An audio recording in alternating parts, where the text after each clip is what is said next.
Hello प्यारे बच्चों, आज हम बात करेंगे क्लास 10th के मेटल और नॉन मेटल के बारे में बात करेंगे। मेटल और नॉन मेटल में हम जानते हैं मेटल्स क्या होती हैं। मेटल जो इलेक्ट्रिसिटी को कंडक्ट कर सकती हैं, जिनके जो लस्ट्रस होती हैं, मैलिवेबल होती हैं, डक्टाइल होती हैं, conduct of heat and electricity. इनमें कुछ मेटल्स होती हैं जो कि एक्सेप्शन के तौर पे ली जाती हैं, और वो मेटल्स आपकी कौन सी हैं जो एक्सेप्शन में आती हैं। सभी मेटल आपकी सॉलिड होती हैं, लेकिन मरकरी जो होती है, मरकरी जिसका सिंबल आपका Hg होता है, वो आपकी लिक्विड स्टेट में एट ए रूम टेम्परेचर ये आपकी क्या होती है, आपकी लिक्विड स्टेट में होती है।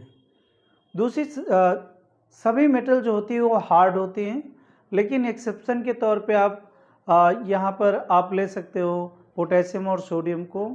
ये दोनों मेटल्स आपकी बहुत ही सॉफ्ट होती हैं और इनको हम नाइफ के द्वारा काट सकते हैं, तो ये आपके एक्सेप्शन के तौर पे हम यहाँ पर इनको लेते हैं। और नॉन मेटल्स इनकी जस्ट अपोजिट होती है, जैसे उनका डल कलर होता है, हीट और इलेक्ट्रिसिटी को कंडक्ट नहीं करती हैं, और इनकी डलनेस। अब यहाँ पर ग्रेफाइट को अगर हम ले लें, ग्रेफाइट जो होती है वो कंडक्ट करती है इलेक्ट्रिसिटी को। नॉन मेटल होते हुए कार्बन का कंपाउंड है, कार्बन ही होता है, कार्बन का अप्रूप होता है, एलोट्रोप होता है, तो इसमें अगर हम इलेक्ट्रिसिटी को कंडक्ट करते हैं तो उसमें इलेक्ट्रिसिटी आराम से आसानी से कंडक्ट हो जाती है। सभी मेटल जो होते हैं वो हार्ड होती हैं, लेकिन नॉन मेटल जो होते हैं वो आपकी सॉफ्ट होती हैं। लेकिन डायमंड नॉन मेटल होते हुए भी सबसे हार्ड होता है, और इसमें से इसकी हार्डनेस जो होती है वो इसके स्ट्रक्चर की वजह से होती है।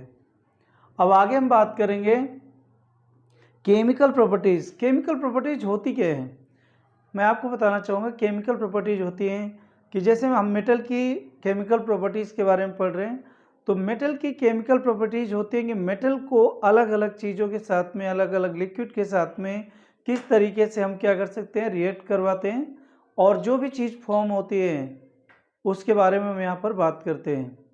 तो सबसे पहले मेटल को रिएक्ट करवाते केमिकल प्रॉपर्टीज ऑफ मेटल के बारे में बात करेंगे। तो मेटल को अगर ऑक्सीजन के साथ में हम रिएक्ट करवाते हैं, मेटल को अगर हम ऑक्सीजन के साथ में अगर हम बर्न करते हैं, मान लिया आपने मेटल ले लिया, कोई भी मेटल ले लिया आपने, सोडियम को ले लिया, सोडियम को अगर हम ऑक्सीजन के साथ में यहाँ पर जलाते हैं तो ये आपका Na2O बनाता है। Na2O मतलब sodium react with oxygen, it form sodium oxide. यहाँ पर इस सोडियम ऑक्साइड का फार्मूला लिखा हुआ है सोडियम O2Na2O। तो इस तरीके से आपका यहाँ पर ये सोडियम ऑक्साइड फॉर्म होता है। मतलब जितनी भी मेटल्स हैं अगर उनको हम बर्न करते हैं, मतलब रिएक्ट विद ऑक्सीजन, तो वो सभी आपकी ऑक्साइड फॉर्म करती हैं, वो सभी ऑक्साइड यहाँ पर फॉर्म करेंगी। और इसी तरह अगर आपकी एल्युमिनियम रिएक्ट करती है, एल्युमिनियम अगर आपकी ऑक्सीजन के साथ में रिएक्ट करती है तो एल्युमिनियम ऑक्साइड Al2O3 फॉर्म करेगी। यहाँ पर हम उसका रिएक्शन लिख सकते हैं। ये अगर आपका एल्युमिनियम है और एल्युमिनियम को अगर हम ऑक्सीजन के साथ में रिएक्ट करवाते हैं, मतलब बर्न करते हैं, तो उस केस में ये आपका Al2O3 फॉर्म करता है। एल्युमिनियम का ऑक्साइड है, जहाँ पर एल्युमिनियम की वैलेंसी आपकी 3 होती है और यहाँ पर वो लगी हुई है, और दूसरा ऑक्सीजन की वैलेंसी 2 होती है, जो कि यहाँ पर हमने इसको रिप्रेजेंट किया है। तो इस तरीके से आपका यहाँ पर, अब यहाँ पर देखिए आप, ये 3 है आपका, तो यहाँ पर हम किससे मल्टीप्लाई करेंगे, अगर हम यहाँ पर 2 से मल्टीप्लाई करते हैं तो एल्युमिनियम आपका 4 हो जाएगा, और ऑक्सीजन कितना हो जाएगा, 6 हो जाएगा, और यहाँ पर हम 3 से मल्टीप्लाई करेंगे। तो इस तरीके से एल्युमिनियम जब ऑक्सीजन के साथ में रिएक्ट करता है तो ये आपका एल्युमिनियम ऑक्साइड बना देता है। तो आगे हम बात करेंगे किस तरह से वाटर के साथ में किस तरह से रिएक्शंस होती हैं, ऑक्सीजन के साथ में किस तरह से रिएक्शन होती है, उसके बारे में बात करेंगे। तो सबसे पहले हम देखते हैं कि अगर कुछ मेटल्स होती हैं, जैसे आपकी सोडियम होती है, सोडियम बहुत ही ज़्यादा रिएक्टिव मेटल होता है, और इन मेटल को हम केरोसिन ऑयल में रखते हैं क्योंकि एक एयर के साथ में भी रिएक्ट कर लेता है। तो सोडियम को अगर हम ऑक्सीजन के साथ में, वाटर के साथ में अगर हम रिएक्ट करवाते हैं वाटर के साथ में ये आपका ठंडे मतलब कोल्ड वाटर के साथ में भी रिएक्ट करने वाली मेटल होती हैं। तो ये जब ये सोडियम के साथ में यहाँ पर रिएक्ट करता है तो ये आपका डायरेक्ट NaOH फॉर्म कर लेता है। क्या फॉर्म करता है? ये आपका NaOH फॉर्म कर लेता है। यहाँ पर NaOH आपका फॉर्म करेगा और यहाँ पर हाइड्रोजन गैस को रिमूव करेगा। इसी तरह पोटेशियम भी आपका वाटर के साथ में रिएक्ट करता है और यहाँ पर KOH फॉर्म करता है और हाइड्रोजन गैस आपकी रिवॉल्व होती है। ये आपकी रिवॉल्व हो रही है हाइड्रोजन गैस यहाँ पर। और मैग्नीशियम भी आपका क्या करता है? कैल्शियम भी आपका हाइड्रोक्साइड फॉर्म करता है। इसी तरीके से कैल्शियम के साथ में अगर हम रिएक्ट करवाना चाहें तो Ca+H2O ये आपका CaOH का whole to H plus hydrogen, क्योंकि कैल्शियम की वैलेंसी 2 होती है और इसकी वैलेंसी को हम यहाँ पर क्या करते हैं?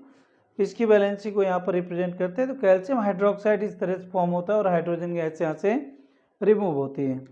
अब सभी मेटल जो होती हैं वो हाइड्रोक्साइड फॉर्म नहीं करती हैं। कुछ मेटल्स ऐसी होती हैं जो आपकी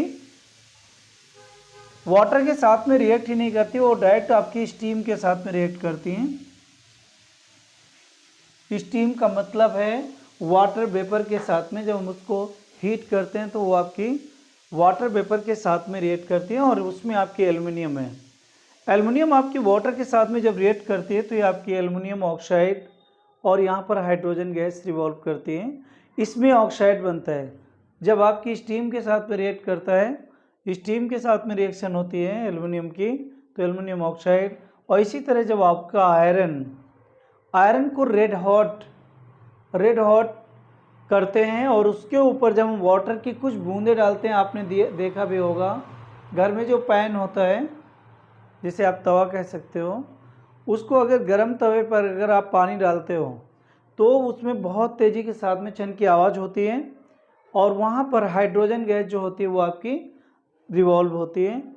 तो वो रेड हॉट में जब हम वाटर से रिएक्ट करवाते हैं तो उस केस में आपकी यहाँ पर हाइड्रोजन गैस जो होती है वो आपकी फॉर्म होती है।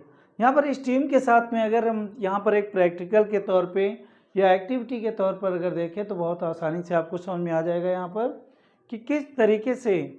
यहाँ पर देखिए हमने ग्लास वूल ले लिया जिसमें सोक्ड इन वाटर, जिसने पानी को सोख रखा है, उसमें हमने यहाँ पर ग्लास वूल ले लिया।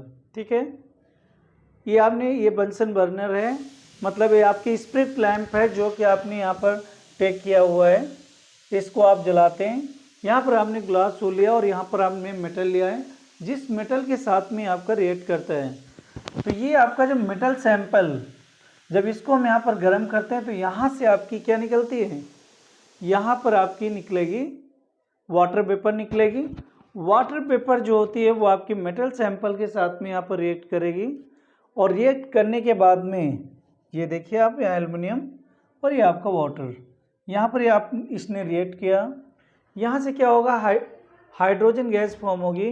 वो हाइड्रोजन गैस इस ट्यूब के डिलीवरी ट्यूब के द्वारा यहाँ से आती हुई इस जार में आएगी और जार में हम क्या करते हैं, उसमें एक उल्टी डायरेक्शन में एक ट्यूब लगा देते हैं, टेस्ट ट्यूब लगा देते हैं उल्टी हुई।